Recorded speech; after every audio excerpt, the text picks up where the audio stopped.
ये देखकर अब डाई को डर लगने लगा था। वो धीरे धीरे पीछे हटने लगी। फिर थक हार कर वो वापस अपने केबिन में आ गई। डर तो उसे लग ही रहा था, पर फिर भी वो सो जाती है। रात को उसे बुरा सपना आया, जिसमें वो देखती है कि वो इनविजिबल दीवार उसे ऐसी अपनी कैद में रख रही है कि वो फैलते फैलते उसके केबिन तक आ गई। उसे लग रहा था कि ये दीवार मुझे इस तरह कैद कर लेगी कि अपने अंदर जकड़कर मार देगी। ये सोचकर वो काफी दुखी हो गई, जोर जोर से चिल्लाने लगती है, जिसके अगले ही पल एक झटके से उसकी आंख खुल गई। उसे तसल्ली हुई ये देखकर कि मैं बस सपना देख रही थी। सुबह को वो दोबारा इनविजिबल दीवार को देखने चाहती है, इस उम्मीद के साथ कि शायद वो वहाँ से चली गई होगी, लेकिन अभी भी वो वैसी की वैसी ही थी। वो फार्म हाउस के भी पास गई, मगर इस बार वो बूढ़े कपल को दूरबीन से देखती है, जो अभी तक उसी पोजीशन में रुके हुए थे। तभी डॉग दूसरी तरफ भागने लगा। उसे देखकर डाई भी पीछे पीछे भाग जाती है, जहाँ वो कुछ दूरी पर डॉग के साथ एक गाय को खड़ा देखती है, जो ब्राउन रंग की प्यारी सी गाय थी। वो डाई को देखती ही उसकी तरफ बढ़ने लगी। ये देखकर वो काफी डर गई। उसे कुछ समझ नहीं आती कि कहाँ भागो, लेकिन वो गाय उसे कुछ नहीं कहती, बल्कि एक जगह रुककर घास खाने लगी। और अब वो भी डाई के पीछे पीछे जाने लगी। ये देखकर वो उसे अपने केबिन में ले आई, क्योंकि वो अब उसका घर बन चुका था। अब एक तरह से वो इस गाय को अपने लिए मुसीबत ही समझ रही थी, क्योंकि उसकी भूख मिटाने के लिए डाई को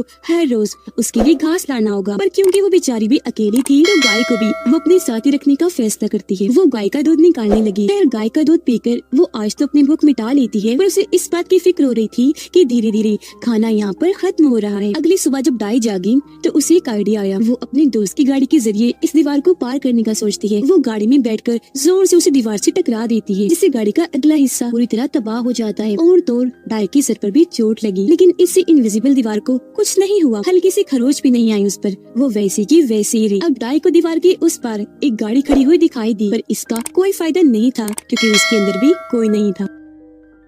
इन हालात की वजह से वो बेचारी काफी मायूस हो गई, इसलिए वापस अपने केबिन में आ जाती है और फूट फूट कर रोने लगी, क्योंकि उसे अब तक अंदाजा हो गया था कि मैं यहाँ से कभी नहीं निकल पाऊंगी। अब जाहिर है इन हालात में अच्छा भला इंसान भी हिम्मत हार जाता है। वो इस कदर मायूस हो गई थी कि उसके दिमाग में उल्टे सीधे ख्याल आने लगे। वो हर रोज ढेर सारी घास काट कर अपनी गाय को लाकर खिलाती है और उसका दूध पीकर अपना गुजारा चलाती है जिंदा रहने के लिए। ऐसे उसने यहाँ गर्मियाँ गुजार दी।